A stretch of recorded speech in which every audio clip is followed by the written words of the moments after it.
সে ছিল এক বোবা ছেলে। কারো সাথে কথা বলতো না, কারোর চোখে চোখ রাখত না। সবাই ভাবত ছেলেটা বোধহয় কোনোদিন নিজের পায়ে দাঁড়াতে পারবে না।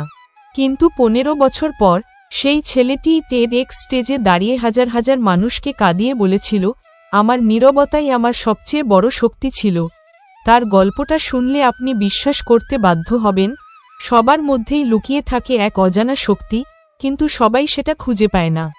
আজকের এই গল্পটা আপনাকে দেখাবে কিভাবে খুঁজে পাবেন আপনার ভেতরের আসল শক্তিকে। আজকের ভিডিওটি আপনাদেরকে এমন এক শিক্ষা দেবে যা সকলের মন ছুঁয়ে যাবে।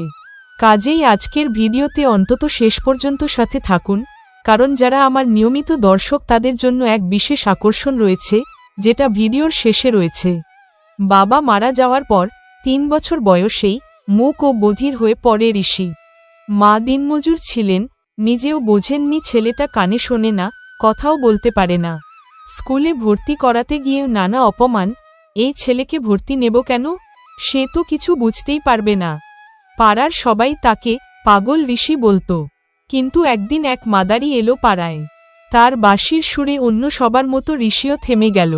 তবে তার চোখে ছিল অদ্ভুত এক ঝিলিক। মাদারি থেমে জিজ্ঞেস করল, তুই শুনতে পারিস না বুঝি? তোর চোখে এমন আগুন কিসের? কোনো উত্তর দিল না ঋষি, কিন্তু সে মাদারির সব নৃত্য অনুকরণ করে নাচতে শুরু করল। মাদারি অবাক হয়ে তাকে কোলে তুলে বলল, তুই বোবা হতে পারিস, কিন্তু তোর ভেতরে যে আগুনটা আছে সেটা তো অনেকের গলাতেও নেই। তারপর থেকে ঋষি প্রতিদিন রাস্তার পাশে দাঁড়িয়ে নাচ করত। তাকে দেখে মানুষ হাসত, কিন্তু সে থামেনি। মা বলতেন, তুই তো মানুষ না রে, তুই আগুন। ক্লাস 9-এ উঠে একদিন একটা নাট্যশিবিরে গিয়ে সে এক শিল্পীকে দেখল অভিনয় করতে। তখনই সে বুঝে গেল, নিজেকে প্রকাশ করার জন্য ভাষা নয়, হৃদয়ই যথেষ্ট। ঋষি এরপর ইশারার ভাষা শিখে নেয় নিজে নিজেই। তিনি লেখেন, আঁকেন, নাচেন, সবটাই নিজের ভাব প্রকাশের জন্য।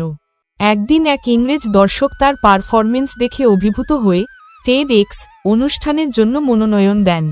সেই ছেলেটি, যে এক সময় নীরব ছিল, আজ সে বলছে, তোমার ভেতরের শক্তিকে বাইরের আওয়াজে হারিয়ে ফেলো না, সেটা খুঁজে বের করো নিজের মতো করে। ভিডিওটি শেষের দিকে ঋষি একটি চিঠি পড়ে, ইশারায় বলা, ভয়েস ওভার দিয়ে, যদি তুমি হারিয়ে যাও, নিজের হৃদয়কে অনুসরণ করো। কথা না বলেও মানুষ ভালোবাসা বোঝে, আর ভালোবাসা মানেই শক্তি। আমি বোবা, কিন্তু আমি দুর্বল নই। ধন্যবাদ। আজকের ভিডিওতে যে সকল ইমেজগুলো ব্যবহার করা হয়েছে সেগুলো আপনারা চাইলে দেখতে এবং প্রয়োজনে ব্যবহার করতে পারেন। এটা অভিমুখ চ্যানেলের তরফ থেকে আমার দর্শকদের জন্য উপহার।